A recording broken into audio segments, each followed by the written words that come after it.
My name is Ellie. I'm 45 years old and recently got a useful gadget called a rechargeable hot water bag. It keeps me warm for a long period while saving electricity. The current electricity pricing is absurd. Today, I'd like to tell you about an incident that occurred one winter.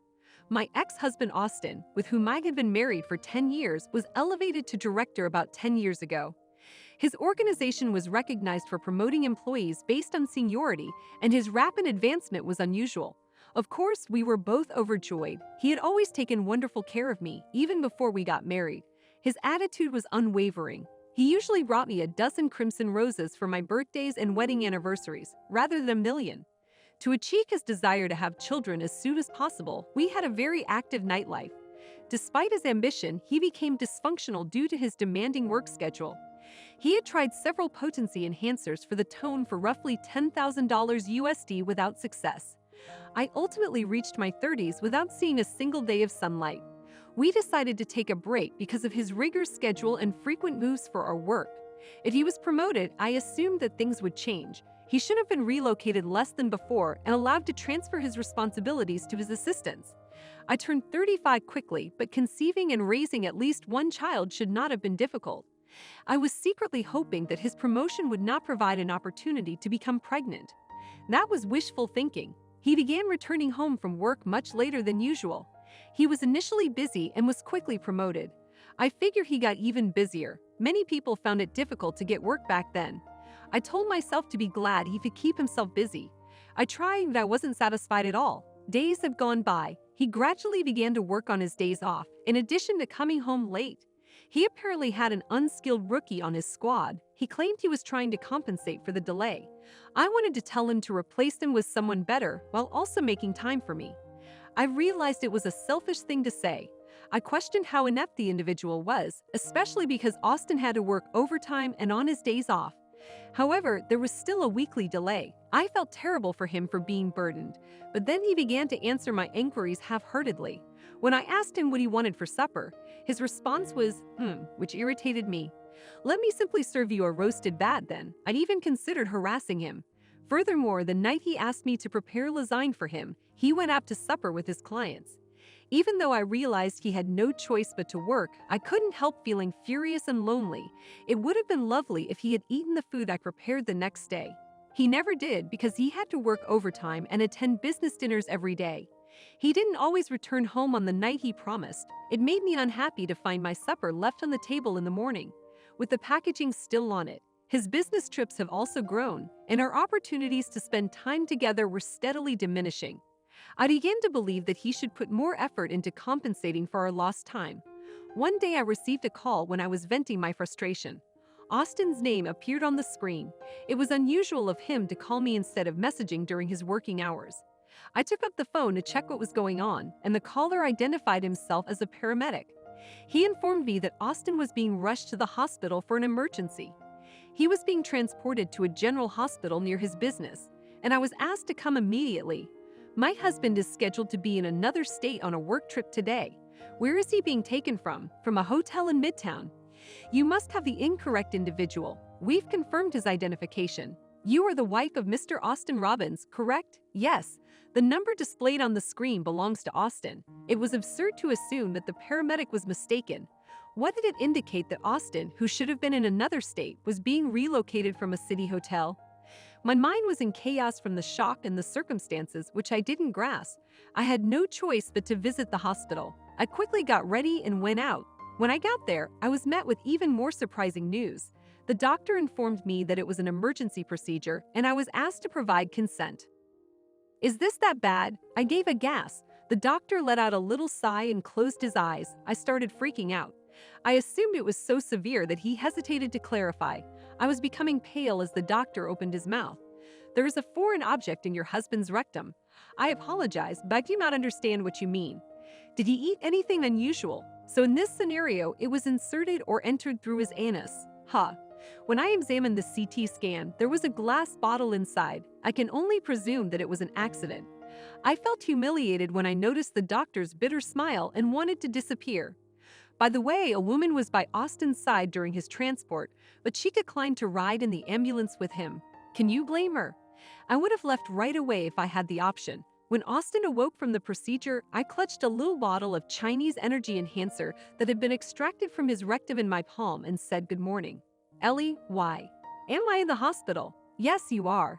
I raced here after hearing you were seized from a hotel in Midtown. I waved the bottle from side to side and smiled at him. Oh, seriously? I'm sorry to have troubled you. That is okay. But what happened to the business trip to see your client? How the hell did this get into your body?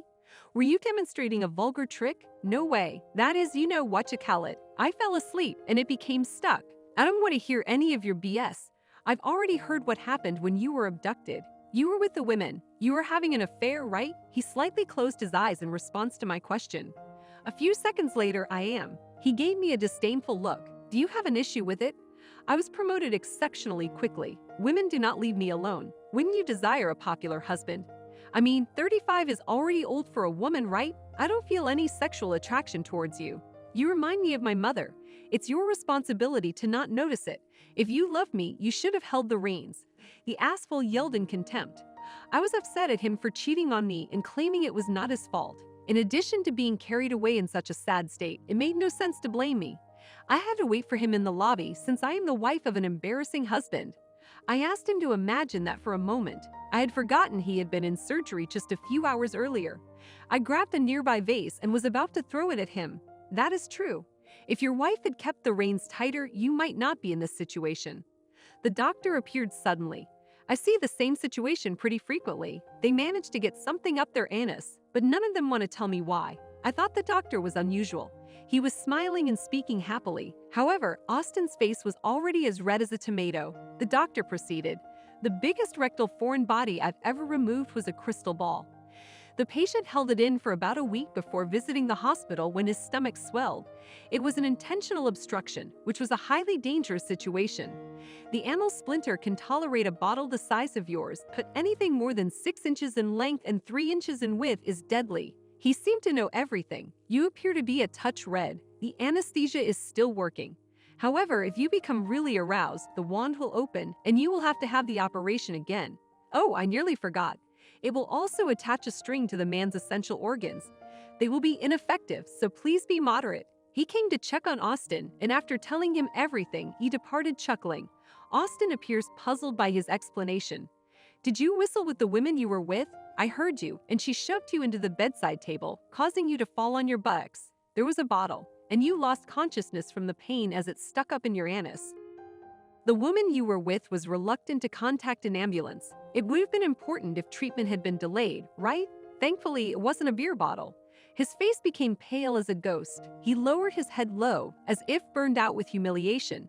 Well, you understand, honey. Let's chat about it. I will not cheat on you anymore. It's not like you won't. Is it more like you can't? There may yet be a chance. We could still be able to have kids. Which era are we living in? To use a child to symbolize peace. I do not want children with you. Wait, you're all I have. I finally understand. That's because your man's head is disabled. You'll have a difficult time finding someone else. I'm going to make a lot of money, you understand. Money for surgery, perhaps for additional Chinese herbs. Oh my God, I know it is my fault. Please forget me. You're thinking of getting divorced, right? You wish to conceal the fact that your divorce was precipitated by an extraterrestrial being being rammed up your anus and transported to the hospital.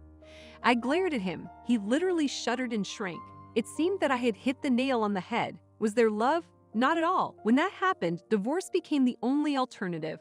I looked for a lawyer that day. Before filing for divorce, I wanted to aggravate the situation by tormenting him over what he had done to me. In the past, then he admitted that he had cheated on me with 2 different women. I didn't trust him at that point, and I suspected he was still hiding something. I informed him that if he lied to me, I would apply sriracha sauce to his wound. He confessed to me. He had another one-night stand. Following the confession, he fled from the hospital with his unhealed wound and went missing for a while. I later learned that he had become truly handicapped. The lady he was having an affair with was a colleague, and there were rumors that the two were untrustworthy. In addition, another colleague witnessed the woman's refusal to ride in the ambulance in front of the hotel that day. The talk quickly circulated throughout the company. The woman then made explanations about being coerced into a sexual connection and mentioned her past with Austin. After describing everything in the most appropriate way for her, she revealed why Austin had been transported to the emergency hospital. Not only did his reputation suffer within the company, but he was demoted and assigned to a smaller branch. The woman insisted that she was the victim and was just transferred to another department. She was a difficult nut to crack. Austin spiraled into depression and considered resigning. But he had to give me a significant amount of alimony. He transformed into an alimony payment machine. He couldn't resign that easily, and he continued working in humiliation. On the other hand, I ran across someone I'd known since childhood. We hit it off, got married, and had a lot of children. I am just kidding. Something like that only occurs in movies. It rarely occurs in reality. I'm now living my bachelorette life to the fullest. On Fridays, I like to have a drink in one hand and buffalo wings in the other. On weekends, I frequently indulge in a lavish supper alone. When I'm alone, I don't want to cook on my days off. When you have a spouse, your days off can differ from one another, and you may find yourself cooking even if you don't want to. When you are alone, you have complete control over your actions. I feel like I'll be able to enjoy this independence forever. What? Does that seem too lonely? It's not as if I expect to encounter a wealthy man who completely captivates me. Like in Roman's novel. By the way, after my divorce was finalized, I received several credentials. I'm presently running a matchmaking agency. Should a divorcee offer advice? What exactly are you talking about? It is because I have failed once that I can recommend the best partner to others who seek my guidance. I'm not suggesting that unmarried individuals can't do the job, but it's obviously preferable to have someone with diverse life experience to assist you. I frequently use my own poor experiences as an example for my clients, but now those stories are ludicrous. They are generally startled that such a thing can happen. It's a terrific icebreaker for me to establish rapport with my clientele. I believe that being married to Austin was a good fertilizer for my life. It seems that many matchmakers would say strange things to their clients in order to force them to meet. Behind the scenes, many places are simply scams. I am trying not to fall into that category. Fortunately, the number of members has increased, and the feedback has been positive. We don't compel people to get together, so we don't have as much success as larger agencies. It is not a well-known one, but my passion is to discover the perfect spouse for my clients and guide them towards a successful marriage.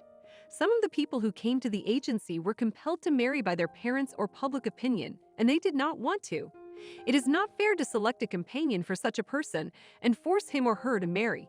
It's quite acceptable to enjoy a single existence like mine.